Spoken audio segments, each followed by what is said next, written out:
Because now the benchmark of convenience is not 1 day, it is 20 freaking minutes. And this is the reason why there is a big threat to Amazon. And here's where you will tell me, bro, what are you saying?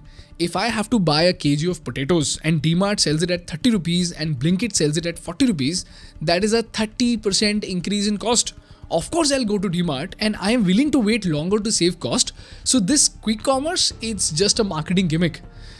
Well, guess what? This is exactly what my mom told me. But when I spoke to hundreds of other people from a different income level, the answer was very different. And this whole angle got me back to this Bloom Ventures report, which says that India is not one market, it has 3 different markets.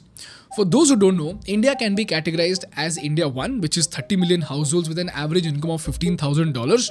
India 2, which has 300 million people with an average income of $3,000 per person. And India 3, which has 1 billion people with an average income of $1,000 per person. And you can see these 3 categories of people in India as 3 different countries, which are Mexico, Indonesia, and a sub-Saharan African country. And this is based on their consumption levels. Because if you look at the consumption of India 1, it is so disproportionately high as compared to India 2 and India 3 that it is absolutely mind-blowing. Because if you look at this chart, India 1 alone consumes 89% of the entire beauty products in India, 70% of dining in India, and 79% of the entire food and beverage consumption in India. So 120 million people, as in less than 10% of the Indian population, is consuming 3 times more than the rest of the 1.3 billion people combined. And this is a drastic difference in consumption. And not just that, look at this graph.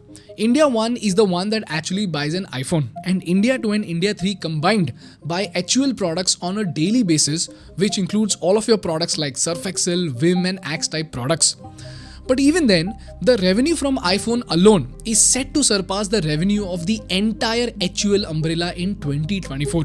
So iPhone alone will generate more revenue than Vim, Rin, Dove, Pond's, Lifebuoy, Kisan, Horlicks and a dozen other brands combined. So do you realize India 1 is a mammoth? And now if you want to place the Indian e-commerce market in these segments, you will see the magic of quick commerce. In this chart, you will see that India 3 rarely buys online and it prefers a Kirana store or a local shop because India 3 is only focused on cost. India 2 buys from Meesho, Flipkart or Amazon because they're focused on both cost and catalog.